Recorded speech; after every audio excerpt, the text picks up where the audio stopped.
சமீப காலமாக பெண்கள் தொடர்பான விஷயங்களும் பாலியல் வழக்கில் நிறைய கேசஸ் வந்து வெளிவந்துட்டு இருக்கு. அந்த வரிசையில் பிரபலமாக இருக்கக்கூடிய இன்ஸ்டாகிராம் இன்ஃப்ளூயன்சர் ஒருத்தரும் இப்போ சேர்ந்திருக்காரு. யார் அவர் என்ன அப்படி வந்து பெண்கள் கிட்ட தப்பாக நடந்துக்கிட்டாரு, இது எல்லாமே தான் இந்த தொகுப்பில் பார்க்க போகிறோம். Welcome to beyond the headlines.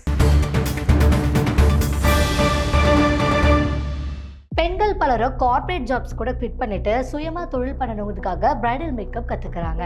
அப்படி பிரைடல் மேக்கப்ல பலரையும் இன்ஃப்ளூயன்ஸ் பண்ண ஒருத்தவங்க தான் பிரைடல் மேக்கப் ஆர்டிஸ்ட் அஷ்மிதா. அஷ்மிதாக்கு திருமணமாகி ஸ்ரீ விஷ்ணுங்கிற கணவரும் 2 பிள்ளைகளும் இருக்காங்க. அஷ்மிதா வந்து இப்போ வந்து 3rd வந்து பிரெக்னென்ட்டாகவும் இருக்காங்க. இந்த சுச்சுவேஷன்ல தான் அஷ்மிதாவுடைய ஹஸ்பண்ட் ஸ்ரீ விஷ்ணு வந்து ஒரு பெரிய ஸ்கேம் பண்ணதாகவும், அது மட்டும் இல்லாமல் பெண்கள் கிட்ட வந்து தவறாக நடந்துகிட்டதாகவும் ஒரு வீடியோ வந்து லீக் ஆகி சர்ச்சையை கிளப்பியிருக்கு. எப்படி அஷ்மிதா வந்து இன்ஸ்டாகிராமில் ஃபேமஸோ அதே அளவுக்கு ஒரு பிரபலமான இன்ஃப்ளூயன்சர் தான் அவங்க ஹஸ்பண்ட் ஸ்ரீ விஷ்ணு. இவர் சமீபத்தில் தொடங்கப்பட்ட பார்ட்டி டிபிகேக்கு சப்போர்ட் பண்ணுற விதமாக நிறைய விஷயங்களை வந்து பேசி போடுவார். குறிப்பாக வந்து பெண்கள் பாதுகாப்பு, அண்ணா யூனிவர்சிட்டி இஷ்யூ, இந்த மாதிரியான விஷயங்களையும் அவர் ஃபயர் தெரிக்கிற விதமாகவும் பேசி போடுவார். தானே விரும்பி வந்து பழகி படுத்து காசு வாங்கிட்டு போகிற ஒரு பெண் வந்து 15 வருஷத்துக்கு முன்னாடி கொடுத்த புகாரின் அடிப்படையில் இப்போ வந்து இவ்வளோ பெரிய நடவடிக்கைகள் எடுக்கிறீங்களே காவல்துறை, இந்த அரசாங்கத்தோட பேச்சை கேட்டுட்டு வலுக்கட்டாயமாக வந்து பெண்களை பாலியல் தொல்லை பண்ணிகிட்டு இருக்கிற எத்தனை பேரை நீங்கள் வந்து அரெஸ்ட் பண்ணிட்டீங்க? அண்ணா யூனிவர்சிட்டியை வந்து இந்த உலகமே மறந்துருச்சு.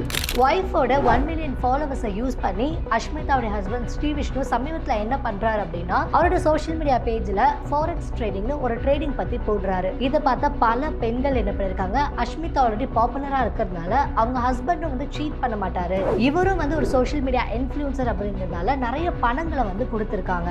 ஸோ இந்த பணத்தெல்லாம் வாங்கின விஷ்ணு வந்து ட்ரேடிங்கில் இன்வெஸ்ட் பண்ணியிருக்காரு. அது மட்டும் இல்லாமல் அவங்களுடைய ஃபாலோவர்ஸ் நிறைய பெண்களுக்கு வந்து ட்ரேடிங்கும் சொல்லி கொடுத்துருக்காரு. ஆனா மாதங்கள் கழியுது, அப்படி நாட்கள் போக போக பணம் கொடுத்தவங்க எல்லாருமே ஸ்ரீ விஷ்ணு கிட்ட அமௌண்ட் கேட்கறாங்க. ஆனா ஸ்ரீ விஷ்ணு பணத்தை திருப்பி கொடுக்க மறுத்து நிறைய காரணங்கள் வந்து சொல்றாரு. இந்த மாதிரி ட்ரேடிங் வந்து டவுனா இருக்கு, லாஸா இருக்கு, அப்படி இப்படி நிறைய காரணங்கள் சொல்லி பணம் வாங்கின எல்லார்கிட்டையும் பணத்தை திருப்பி கொடுக்க மறுத்ததாகவும் சொல்லப்படுது. இந்த சூழல தான் என்ன ஆகுது, ஏற்கனவே ஸ்ரீ விஷ்ணு மேல இந்த ஃபாரெக்ஸ் ஸ்கேம் அப்படின்னு பல வீடியோஸ் வந்து யூடியூப்ல வந்து வைரல் ஆகிட்டு இருக்கு. இதே சுச்சுவேஷன்ல தான் சமீபத்தில் ஸ்ரீ விஷ்ணு பாலியல் வழக்குலையும் சிக்கினதா ஒரு வீடியோ லீக் ஆகியிருக்கு. ஸ்ரீ விஷ்ணு வீக்கெண்டான ஃப்ரெண்ட்ஸோட சில் பண்றது, பார்ட்டி பண்றது வழக்கம். அப்படி ஒரு ஃபங்க்ஷன்ல அவரோட ஃப்ரெண்டையும் அவரோட சிஸ்டரையும் ஸ்ரீ விஷ்ணு மீட் பண்ணியிருக்காரு. இதுக்கு அப்புறம் என்ன ஆயிருக்குன்னா, அவங்களோட சிஸ்டரை வந்து ஸ்ரீ விஷ்ணு இன்ஸ்டாகிராம்ல ரெக்வஸ்ட் கொடுத்து மியூச்சுவலா ஃப்ரெண்ட்ஸ் ஆயிருக்காங்க. ஸ்டார்டிங்ல ஃபார்மலா பேச ஆரம்பிச்ச விஷ்ணு போக போக அந்த பொண்ணு கிட்ட தப்பா மெசேஜ் பண்ண ஆரம்பிச்சிருக்காரு. இதையெல்லாம் உணர்ந்த அந்த பெண் வந்து என்ன பண்ணிருக்காங்க, ஒரு ஸ்டேஜ்ல ஸ்ரீ விஷ்ணு அத்துமீறினதை வந்து புரிஞ்சுக்கிட்டு, உங்க ஃப்ரெண்டோட சிஸ்டர்னா ஸோ நானும் உங்களுக்கு சிஸ்டர் மாதிரி தான் அப்படின்னு அவருக்கு எச்சரிச்சிருக்காங்க. என்னதான் அந்த பொண்ணை எச்சரிச்சிருந்தாலும் ஸ்ரீ விஷ்ணுவால அந்த பொண்ணு சிஸ்டரா பார்க்க முடியல. அந்த பொண்ணுகிட்ட அதே மாதிரி மெசேஜும் பண்ணியிருக்காரு. இதனால ஷாக் ஆன அந்த பொண்ணு, இதுக்கு மேல விட்டா இது சரியா படாது அப்படின்னு தன்னோட பிரதர் கிட்ட போய் மெசேஜோட காமிச்சு கம்ப்ளைண்ட் பண்ணியிருக்காங்க. தன்னுடைய நண்பனை தனக்கு துரோகம் செஞ்சதுனால ஷாக் ஆன அந்த பொண்ணுடைய அண்ணன் தன்னுடைய ஃபேமிலி மெம்பர்ஸ் அண்ட் ஃப்ரெண்ட்ஸோட டிஸ்கஸ் பண்ணி ஸ்ரீ விஷ்ணுவை வீட்டுக்கு வர வச்சிருக்காங்க. வீட்டுக்கு வர வச்சு அவர்கிட்ட இருந்தே அவரோட உண்மைகளையும் வாக்கு மூலமா வாங்கியிருக்காங்க. என்ன தப்பு?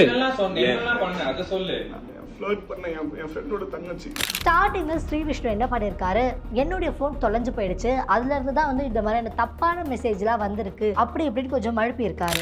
என்னோட ஃபோன் வந்து மிஸ் ஆயிடுச்சு. நேற்று நைட்டு 10 மணிலேருந்து அது மிஸ் ஆயிடுச்சு. ஸோ நேற்று நைட்ல இருந்து ஏதாவது ஒரு இன்ஸ்டாகிராம் அக்கௌண்ட்ல இருந்து ஏதாவது டிஎம் மெசேஜாவோ இல்லை வாட்ஸ்அப்பாவோ யாருக்காவது வந்துச்சு அப்படின்னா அது நான் அனுப்புறது கிடையாது. ஆனால் போக போக அவரே வந்து தான் தான் அதை பண்ணேன் அப்படின்னு உண்மையை ஒத்துந்திருக்காரு. அதாவது ஸ்ரீ விஷ்ணு என்ன பண்ணியிருக்காருன்னா, அந்த பொண்ணு கிட்ட வந்து ரொம்பவே வந்து மிஸ்பிஹேவ் பண்ணுற மாதிரி பேசியிருக்காரு. இந்த மெசேஜை வந்து அடிப்படையாக வச்சு ஸ்ரீ விஷ்ணுவோட மொபைலை வாங்கி அவங்க ஃப்ரெண்ட்ஸ் எல்லாமே சர்ச் பண்ணியிருக்காங்க. அப்படி பார்க்கும்போது தான் ஸ்ரீ விஷ்ணு இன்னும் நிறைய பெண்கள் கிட்ட வந்து இந்த மாதிரி தப்பான மெசேஜை போட்டு பேசியிருக்கிறது தெரிய வந்திருக்கு. குறிப்பா தன்னோட ஒய்ஃப் வந்து போர் அடிச்சிட்டா எப்படி தன்னோட ஒய்ஃப் பத்தியே தப்பாவும் மெசேஜ் பண்ணியிருக்காரு. அந்த பெண்களை வந்து பாலியல் ரீதியாக தூண்டுற விதமாகவும் பேசியிருக்காரு.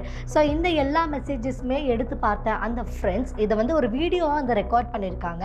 அண்ட் இந்த வீடியோ ரெக்கார்ட் பண்ணது இல்லாமல் அதை ஸ்ரீ விஷ்ணுவுடைய இன்ஸ்டாகிராம் அக்கௌண்ட்லேயே வந்து அந்த வீடியோவும் போஸ்ட் பண்ணியிருக்காங்க. இப்படி பல திருமணமான பெண்கள் கிட்ட ஸ்ரீ விஷ்ணு இப்படி தப்பாக மெசேஜ் பண்ணுறது மட்டும் இல்லாமல் அவர் மேலே ஏற்கனவே வந்து ஃபாரெக்ஸ் ஸ்கேம் பற்றியும் ஒரு விஷயம் போயிட்டுருக்கு இல்லையா?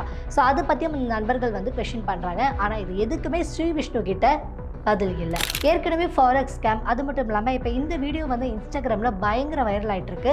ஸோ இந்த வைரலான வீடியோ வந்து இப்போ சென்னையோட காவல்துறை காதுகளுக்கும் வந்து சென்றிருக்கு. ஸோ போலீஸ் என்ன பண்ணியிருக்காங்கன்னா ஸ்ரீ விஷ்ணு மேலே ஒரு வழக்கும், அந்த வீடியோ வந்து எடுத்து சோஷியல் மீடியாவில் வெளியிட்ட காரணத்தால் அவங்களோட ஃப்ரெண்ட்ஸ் மேலேயும் வந்து வழக்கு பதிவு பண்ணியிருக்கிறதா ஒரு தகவல் வந்து வெளியாகியிருக்கு. ஏன்னதான் இன்ஸ்டாகிராமில் இந்த மாதிரி இன்ஃப்ளூயன்சர்ஸ் தங்களை ரொம்பவே நல்லவங்க மாதிரி காமிச்சுக்கிட்டாலும் யாருக்கூடையுமே பழகி பார்க்காம அவங்க நல்லவங்க தான் அப்படின்னு நாம நம்ப கூடாது. இந்த மாதிரி இன்ட்ரெஸ்டிங்கான வீடியோஸ்க்கு தமிழ் ஜனம் யூடியூப் சேனலை சப்ஸ்கிரைப் பண்ணுங்க. நன்றி.